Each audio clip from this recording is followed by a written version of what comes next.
Jésus m'a donné la liberté, il m'a racheté en mourant sur la croix. Ma Bible au quotidien, le verset du jour.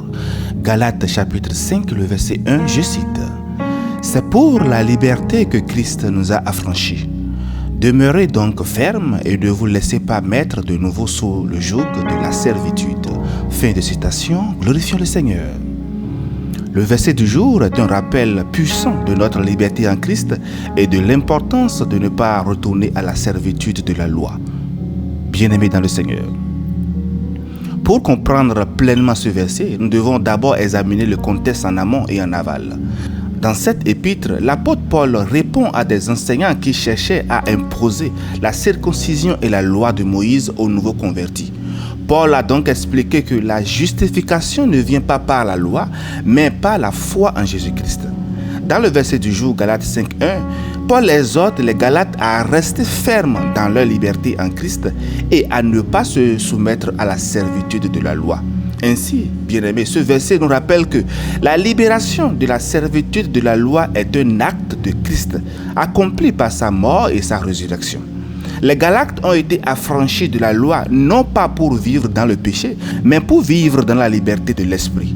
Paul les exhorte à ne pas se laisser entraîner de nouveau dans la servitude de la loi, car cela les ramènerait à une vie de légalisme et d'esclavage spirituel. Chers amis, l'enseignement du verset du jour est crucial pour nous aujourd'hui. Nous avons été libérés de la servitude du péché et de la loi par l'œuvre de Christ à la croix.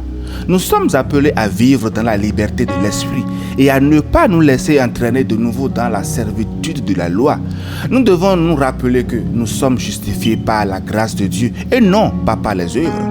Jean 8, le verset 36 nous dit que si donc le Fils vous affranchit, vous serez réellement libre. Romains 6, 14 nous rappelle que le péché ne sera pas votre maître, puisque vous n'êtes pas sous la loi, mais sous la grâce. Et Galates 2, le verset 16, nous dit que nous savons que ce n'est pas par les œuvres de la loi que l'homme est justifié, mais par la foi en Jésus-Christ. Chers amis, pour illustrer le verset du jour, imaginez un oiseau qui est élevé en captivité dans une cage. Cette cage représente la servitude de la loi, mais un jour, la porte de la cage est ouverte et l'oiseau est libéré.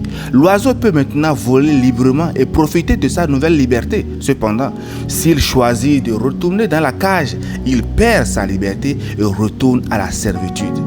De même pour nous, Christ nous a affranchis de la servitude de la loi et nous a donné la liberté en lui.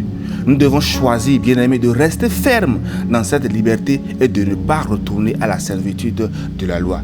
Mais ceci étant, est-ce à dire que nous n'allons plus respecter la loi? Non, pas du tout. Ce n'est pas ce que cela signifie. Le contexte de Galates 5.1 montre que l'apôtre Paul fait référence à la loi de Moïse, laquelle était considérée comme un moyen de justification pour les Juifs de l'époque. Paul explique que la foi en Christ est le seul moyen de justification et de salut, et que la loi ne peut pas sauver une personne. Cela ne signifie pas que la loi n'a plus de valeur ou qu'elle n'est plus pertinente pour les croyants que nous sommes. En réalité, Jésus a dit lui-même qu'il n'était pas venu pour abolir la loi, mais plutôt pour l'accomplir. Matthieu 5, le verset 17. En étant chrétiens, chers amis, nous sommes appelés à respecter la loi et à vivre en conformité avec la volonté de Dieu. Mais nous le faisons non pas pour être sauvés ou justifiés, mais parce que nous aimons Dieu et que nous voulons lui obéir. Nous sommes appelés, nous autres, à vivre selon les principes de l'amour, de la justice, de la miséricorde, de la paix, de la vérité. Et ces principes sont tous en accord avec la loi de Dieu. Chers frères, chers sœurs, n'en doute pas, Jésus te rend libre pour toujours. Bonne méditation et paix de Christ sur tous. Alléluia chez vous. C'est pourquoi je veux chanter. C'est pourquoi je veux chanter. Mes péchés sont pardonnés, ma vie a changé. C'est pourquoi je veux chanter.